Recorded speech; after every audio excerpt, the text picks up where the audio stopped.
드리는 시간 뉴스 리액션입니다. 김양아 기자 안녕하세요. 네, 안녕하세요. 네, 저희 수요일의 뉴스 리액터 김만건 박사님께서 바로 앞에 노무현 재단에서 유튜브 촬영이 있었는데 그게 좀 늦게 끝나가지고요. 살짝 늦으신다고 하니까요. 저희가 기다리면서 바로 첫 번째 뉴스 들어가 보도록 하겠습니다. 네. 네, 첫 번째 키워드 들어가 볼까요? 네, 4강 진출 안철수 국민 앞에 사과하자. 네, 어제 1차 컷오프 결과 나왔죠? 네, 나경원 후보 대신 안철수 후보가 이 4강행 티켓을 거머쥐었습니다. 앞서 이제 여론조사의 어떤 흐름들과 좀 다른 결과라서 이변이라는 평가가 나왔는데요. 결국 윤 전 대통령에 대한 부정적인 중도층 여론이 영향을 미친 것으로 보입니다.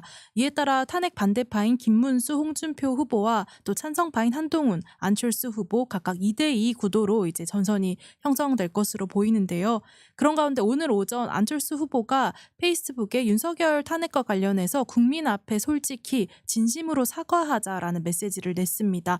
윤석열 전 대통령 탄핵은 보수 전체의 뼈아픈 역사라고 하면서 책임 있는 정치인이면 과거 실책은 외면하지 않고 직시해야 된다. 이렇게 강조를 했는데요. 그러면서 우리 누구도 윤 전 대통령의 이 탄핵에서 완전히 자유롭지 않다. 탄핵의 강을 넘어야 이기는 길이 열린다라고 하면서 이 사과 메시지를 냈습니다. 그 외에 뭐 개헌이라든지 중앙선관위 개혁 그리고 공수처 폐지도 함께 제안을 하기도 했습니다. 여기에 대해서 아직까지 답을 내놓은 후보들은 아직 없는데요. 앞서 윤 전 대통령 탈당에 대해서 이제 후보들의 입장을 좀 찾아보니까 김문수 후보 같은 경우는 책임 없는 정치다라고 비판을 했고 홍준표 후보는 시체에 난도질하는 짓이다라고 강하게 비판을 했습니다. 또 한동훈 후보 같은 경우도 윤 전 대통령을 과거로 보내드리고 우리는 미래로 나아가야 된다라고 하면서 거리를 두는 그런 메시지를 낸 바가 있는데요. 어쨌든 이 4명의 후보로 좁혀지면서 탄핵에 대한 후보들의 선명성 경쟁이 더욱 본격화될 것으로 보입니다. 2차 경선 진출에 실패한 후보들 가운데 양향자 전 의원이 한동훈 후보를 지지를 했고요. 불법적 비상계엄을 옹호하면 대선 승리는 없다. 이런 메시지를 냈습니다. 그런 가운데 이 홍준표 캠프에는 뭐 구작은, 이인선, 강대식 의원 등 이 TK 의원들이 좀 새롭게 합류를 한 가운데 찐윤으로 불리는 이철규 의원이 합류를 한다라고도 밝혔습니다. 또 이제 그러다 보니까 현역 의원 48명이 이제 홍준표 후보를 지지를 선언을 한 상황인데 당내 세력으로는 홍 후보가 지금 선두를 달리게 되었고요. 그런 가운데 또 탄핵 반대 집회를 주도했던 윤상현 의원이 김문수 캠프 이 선대위원장으로 합류한다라고 밝혔습니다. 네, 댓글창에 임금님계 캔디님이 천천히 안전하게 김만건 박사님 모시라 이렇게 다정한 말씀 나눠주셨고요. 파시즘에 대해서 오늘 알릴레오 북스가 다룬다라고 하는데 거기 출연하냐라고 물어보시는데 오시면 제가 바로 물어보도록 하겠습니다. 그리고는 또 이런 의견도 있는데요. 이제 내란 옹호 세력에 대해서는 극우와 매국은 다르기 때문에 극우를 또 구분해서 불러야 된다라는 의견을 주시기도 해서요.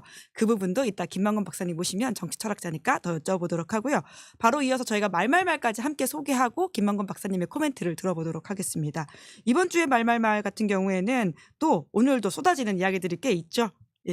네, 앞서 이제 안철수 후보의 대국민 사과 제안의 어떤 후폭풍 여진이 이제 오늘 하루 이어졌는데요. 홍준표 후보가 선대위 발표식에서 윤 전 대통령을 좀 옹호하는 듯한 이 발언을 내놨습니다. 한동훈 후보가 사사건건 깐죽대고 트집을 잡아댔는데 대통령이 정치적 자폭 외에 선택할 여지가 있겠느냐라고 이제 얘기를 한 건데요. 그러면서 이 한동훈 전 대표의 배신자 프레임 이걸 벗어나려면은 지금이라도 윤 전 대통령을 찾아가서 내가 잘못했습니다라고 이야기를 하고 대선 후보에 나오는 게 맞다라고 언급을 했습니다. 뿐만 아니라 이 안철수 후보에 대해서도 이 당 저 당 돌아다녔으니 출당이 별일 아니라고 보지만 나는 사람의 도리는 아니라고 본다 이렇게 답을 했는데요.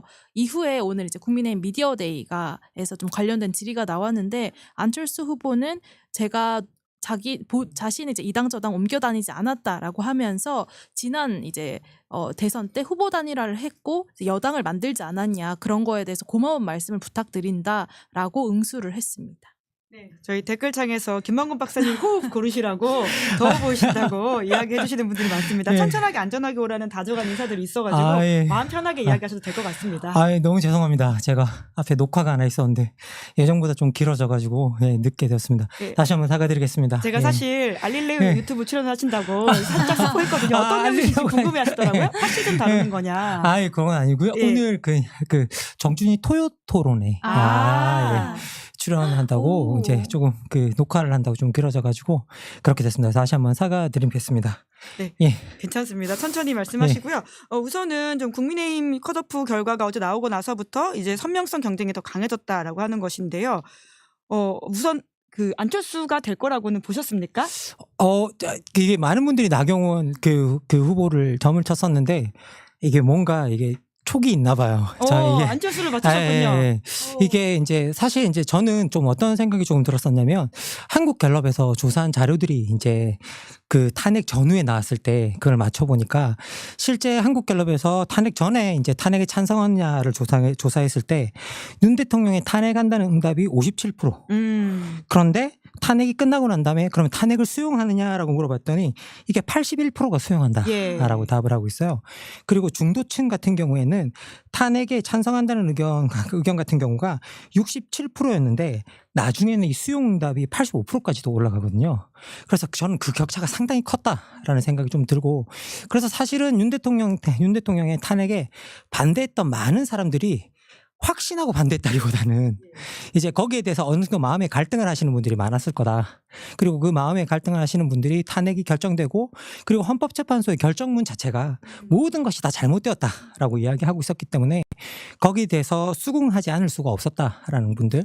그래서 기본적으로 저는 탄핵에 찬성하셨던 분들이 탄핵을 수용하는 쪽으로 이제 좀 많이 태도를 바꾸셨다라는 생각이 좀 들고요. 그래서 이게 나경원 후보가 계속 이상한 선거 운동 코스프레를 했잖아요. 네, 뭐 드럼통에 들어가고 콜드플레이. 예. 콜드플레이가 누군지는 아는지 모르겠는데 제가 좋아하는 그룹이라 화가 나더군요. 네. 자, 근데 일단 저는 그 드럼통 안에 들어가는 게 결정적으로 자기의 모습이었던 것 같아요. 스스로를 스스로를 묻어버렸다. 가둬버린. 내가 이 정도의 그릇밖에 안 되는 정신이다라는 그런 이미지로 사람들한테 전 심어졌을 거라고 저는 그렇게 생각을 좀 해요. 그래서 이제 나경원 후보가 밀리지 않을까라는 좀 생각이 있었고 그리고 생각보다는 저희들이 안철수 후보가 기본적으로 탄핵 소추 초반부터 꼿꼿하게 그 그랬죠. 투표장을 지키고 예. 한 모습이 어느 정도는 효과가 있었을 거다. 그리고 그걸 기억하는 사람들이 제법 있었을 거다라는 좀 생각이 들어서 그 부분에 대해서 이제 그렇게 좀 말씀드릴 수 있고 그래서 저는 개인적으로 뭐 이렇게 나경원 후보가 될 거다라고 확신은 안 했어요. 그리고 저는 그 이미지가 너무 나빴던 것 같아요. 드럼통 이미지가 자기의 그릇을 보여준 거였어요. 그게 제 눈에는 정말 그렇게 보였어요. 예. 네. 망곤 박사님 물 한 모금 하셔라라고 저희 둘 다 이야기해 주셔가지고요. 두 번째 아이템을 하면서 남은 이야기들을 좀 하나씩 더 소화해 볼까요? 네, 한덕수 다음 주 출마 가닥. 네. 한덕수 대행 진짜 출마하는 건가요? 네, 내일 한덕수 대행이 국회 본회의에서 이 추경안과 관련된 이 시정 연설에 나섭니다. 권한 대행이 시정 연설을 하는 게 이제 46년 만이라고 하는데요. 1979년 11월 당시 권한 대행이던 최규하 전 대통령 이후로 처음이라고 합니다. 이 정치권에서는 한 대행이 이르면 다음 주 29일 이제 국무회의가 열리는데 그 즈음으로 해서 아마 출마 의사를 밝힐 수 있다 이런 예상이 나오고 있습니다.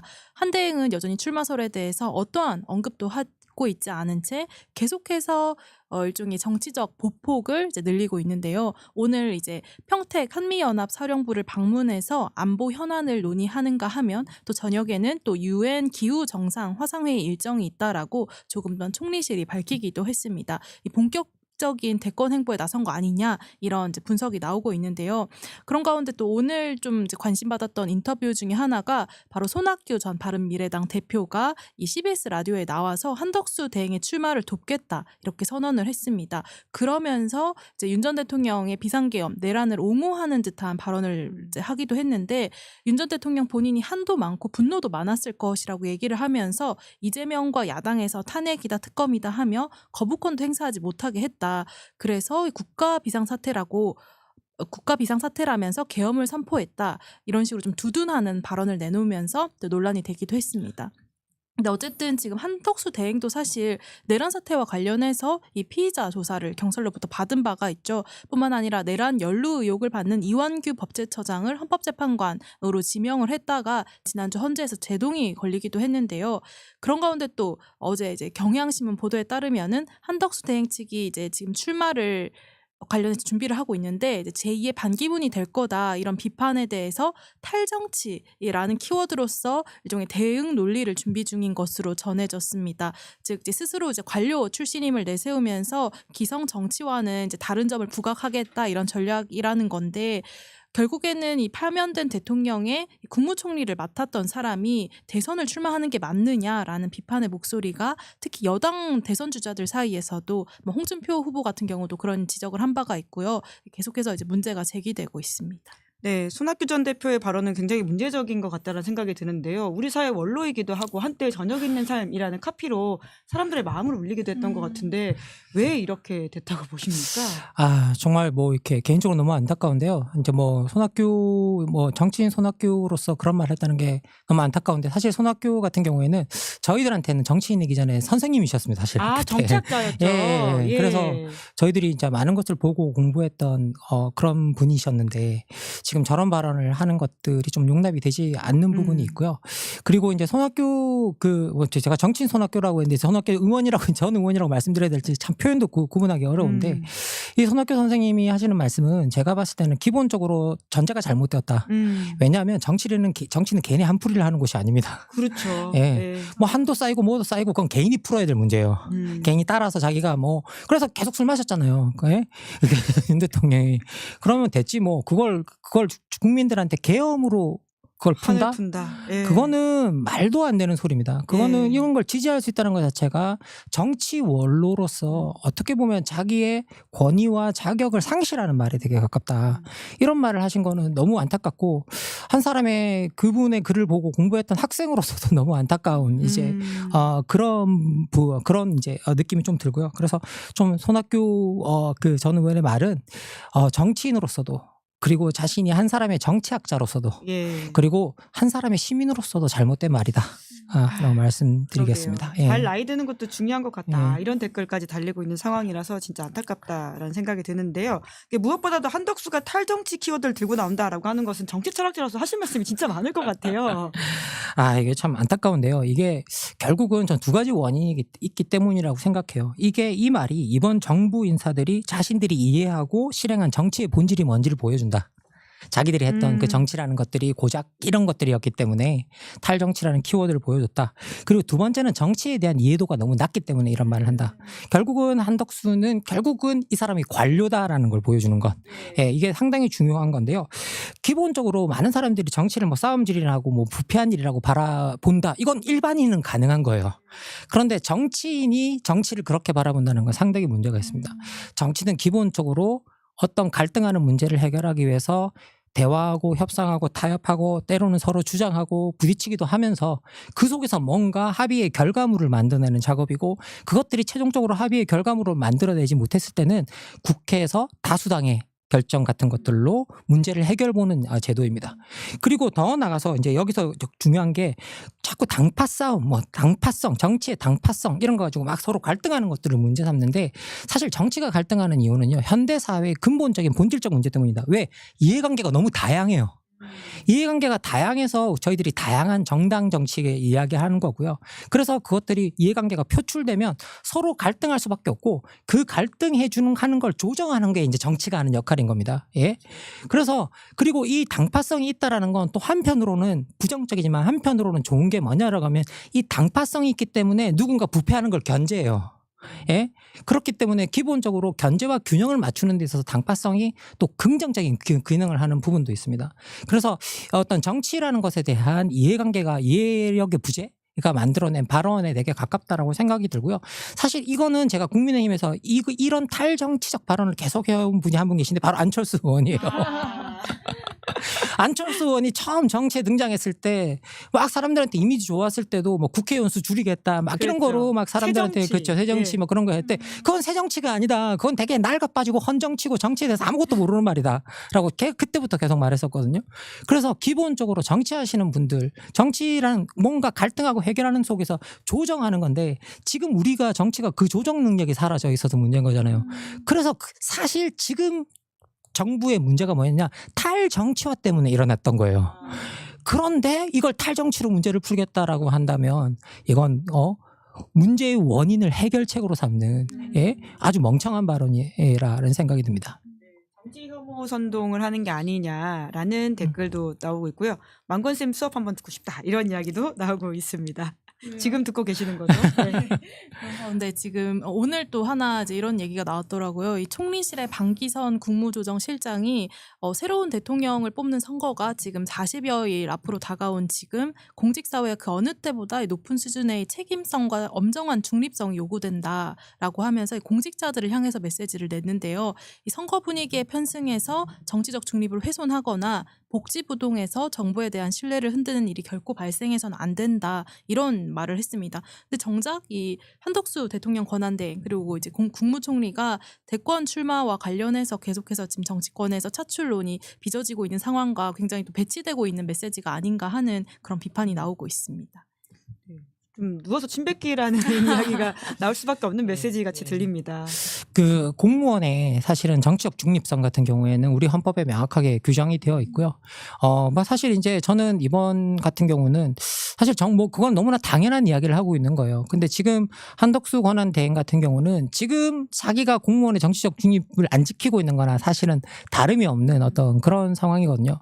그리고 더 대표적인 게 뭐냐면 여러분 생각해 보시면 대통령 권한 대행이 왜 대통령과 똑같은 권한을 행사하지 못하느냐는 건 이유는 딱 하나예요. 왜? 대통령은 우리가 행정부에서 선출한 유일한 선출직 공직자예요. 근데 권한대행은 선출직 공직자가 아닙니다.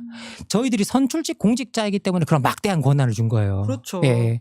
그런데 선출직 공직자가 아닌 사람이 선출직 공직자와 똑같은 권한을 행사하겠다? 이건 말이 안 되고요.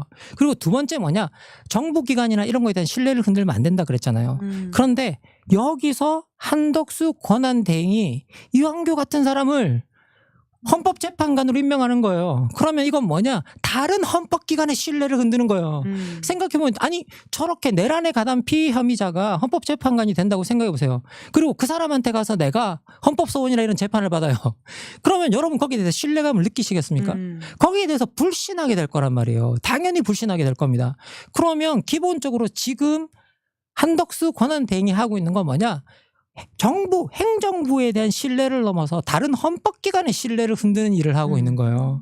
그리고 그것이 뭐냐? 아까도 말씀드렸지만 오로지 선출직 공직자에게 부여된 권한을 행사해서 비선출직 공직자가 그걸 하고 있는 거고요. 그리고 두 번째 뭐냐? 공무원의 중립성 의무를 위반하지 말라 그러는데 사실 파면 결정이 나오고 대선 날짜가 결정되면서부터는 이게 우리는 지금 현재 비상시국에서 선거 관리 모드로 들어간 거예요. 사실 생각해보면 선거 날짜가 바뀌었잖아요. 그러면 한덕수 권한대행 같은 경우는 선거의 관리자 역할을 시작한 거예요 이미.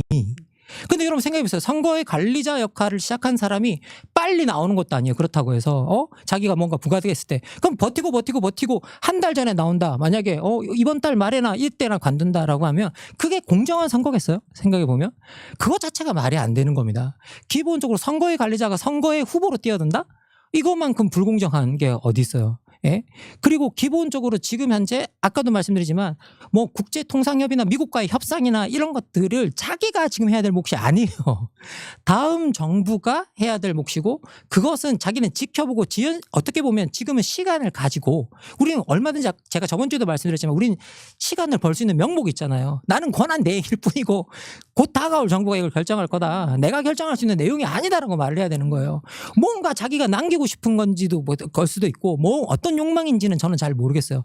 근데 지금 자기가 해야 될 일은 아니다라는 거예요. 그리고 지금 그걸 협상하러 나서는 적합한 시기도 아니고 여러분 모든 자료들 찾아보세요. 모든 전문가들이 지금 관세 협상은 우리가 두고 보고 지켜봐야 된다는 게 대세예요. 근데 지금 우리가 적극적으로 나서서 뭘 할 이유가 지금 전혀 없는 어떤 그런 상황입니다. 그래서 지금 한덕수 권한 대행 자체가 지금 하고 있는 일이 다른 헌법기관의 신뢰를 갉아먹고 정부의 신뢰를 갉아먹고 그리고 자기가 해야 될 일이 아닌 일을 함으로써 다음 정부를 물려받을 사람들의 권한을 갉아먹는 일을 하고 있는 거예요. 예. 네, 중요한 포인트를 짚어주셨는데요. 세 번째 뉴스로 넘어가 볼까요? 네, 김건희 6천만 원 목걸이 논란. 네, 건진 관련된 이야기죠. 네, 어제 이제 JTBC 보도에 따르면 건진법사 전성배 씨가 지난 2022년에 통일교회 고위 간부가 김건희 여사 선물이라면서 건넨 6천만 원대 다이아몬드 목걸이를 받은 사실을 검찰이 확인을 했습니다. 다만 전 씨는 이 목걸이를 잃어버렸고 김 여사에게 전달한 적이 없다라는 취지로 답한 것으로 전해지는데요. 전성배 씨는 이제 윤석열 후보 당시 캠프에서 상임고문이라고 하는 이 호칭으로 활동했던 인물인데 이를 두고 이제 무송비선이 이런 의혹이 나온 바도 있습니다. 이를 이제 수사 중인 검찰이 전성배 씨가 고문료나 뭐 기도비 명목으로 금품을 받아서 윤 전 대통령 부부나 여권 고위 인사와의 만남을 주선했다라고 의심을 하고 있는 상황인데요. 뿐만 아니라 한국일보 보도에 따르면 검찰이 전 씨의 자택 그리고 법당을 압수수색하면서 유력 정치인과 또 대기업 임원, 법조인 그리고 경찰 간부의 명함 수백 장을 확보한 것으로 확인이 됐습니다. 또 이 자택에서 5천만 원어치의 신권, 뭉칫돈도 발견이 됐는데 여기에는 1년 번호와 함께 윤 전 대통령 취임 3일 후인 2022년 5월 13일이라는 날짜가 찍혀 있었습니다. 네, 이 뉴스에서 좀 집중해서 봐야 될 포인트는 뭘까요? 뭐 결국은 이제 여러분들도 이제 많이 생각이 되시겠지만 결국은 여기서 관련된 사람이 누군가. 이제 건진법사라는 이제 존재죠. 그리고 건진법사뿐만 아니라 우리가 여기서 이 정부에서 가장 심각한 게이트 중에 하나가 명태균 게이트죠. 그런데 여러분 다 아시겠지만 명태균, 건진법사 그리고 또 천공 막 이런 사람들 우리가 다 떠오를 겁니다. 그러면 기본적으로 이 정권이 그리고 여기서 조사하는 과정 중에 수백 장의 정치인, 경제인 온갖 사람들의 명함이 발견되었다고 그러죠. 그러면 이 나라의 정치, 경제, 법 시스템을 움직이는 권력 엘리트들이 얼마나 미신과 주술에 사로잡혀 있는가를 보여주는 건데요. 그런데 이게 진짜 중요한 건 뭐냐면요. 이 정부가 계속 능력주의를 강조했어요. 근데 능력주의의 핵심이 뭐냐? 운을 배제하는 거예요. 예? 행운을 배제하는 겁니다. 뭔가 행운을 배제하는 게 기본적으로 어떻게 보면 능력주의의 핵심이죠. 능력이라는 건 내가 그 상황에 잘 적응하고 그 상황을 잘 극복하는 능력이에요. 근데 이 사람들은 뭐예요? 자기 운을 보고 있는 거잖아요. 그러게요. 그러면 결국은 이 능력주의를 내세우는 정부가 뒤에서는 점을 보고 있었다? 뒤에서는 미신과 주술에 사로잡혀 있었다? 이건 이 정부의 것과 아니 얼마나 다른가를 보여주는 거예요. 그러면 이건 또 다른 말로는 뭐냐? 겉으로는 자기들이 능력주의를 내세우는 공명정대함을 내세우고 있었지만 안으로는 미신과 주술에 사로잡힌 부패한 정부였다라는 이야기를 역설적으로 보여주는 장면이다라는 생각이 좀 듭니다. 그래서 사실 여러분 이게 사실 엄청나게 심각한 문제입니다. 그럼요. 생각해보면 정부가 여러분 생각해보면 우리 국가라는 말 자체가 통계라는 말하고 똑같거든요. 왜? 통계라는 말의 어원이 국가에서 나왔어요. 스태티스틱스라는 말 자체가 스테이트라고 하는 이 말에서 나옵니다. 그러면 국가는 뭐냐? 통계를 잡아서 객관적인 자료를 가지고 정책을 판단한다는 뜻이에요. 그래서 통계가 없으면 정책도 없는 거예요. 원래 그게 원칙입니다. 그래서 통계 없는 사람들은 국가 정책의 대상이 아니에요. 원래. 그래서 통계에 잡히는 게 진짜 중요해요. 국가에서는. 그러면 이 말은 뭐냐? 결국은 객관적 자료를 가지고 정책을 세우는 곳이 어디냐? 지금 근대국가라는 뜻이거든요. 그런데 이것과 완전히 반대되는 행위를 했다는 거예요. 주술에 사로잡혀서 여기에 통계나 이런 것들에 정말 근거한 것들이 아니라 이런 것들에 사로잡혀서 그리고 그 서로 금품을 주고받는 행위를 통해서 부패한 행위를 통해서 뭔가 이 됐다라는 건 이 정부의 명백한 본질과 한계를 보여주는 어떤 아주 그 풍자적인 한 단면이다. 근데 이게 사실은 풍자나 될 이야기인데 정말 이게 현실적인 한 단면이라 이게 너무 좀 안타까운 측면이 있습니다. 압수수색 대상지가 법당이라고 하는 것도 참 아이러니하다는 생각이 들고요. 댓글창에 역풍이다님께서 6천만 원이면 지방에서는 전세금이 될 수 있는 돈이다. 이런 지적을 해주시기도 했고요. 이러다가 관봉도 주었다고 할 판이라고 임금님께 캔디님이 이야기하고 계십니다. 참 그리고 팩트는 아직도 검찰은 김건희 씨를 소환하지 않았다. 이렇게 지적해 주시는 댓글도 있네요. 참 여러모로 짚어야 될 부분들이 많은데요. 또 다음에 다시 말씀 나누도록 하겠습니다. 그럼 여기까지 하겠습니다. 두 분 수고 많으셨습니다. 고맙습니다. 감사합니다.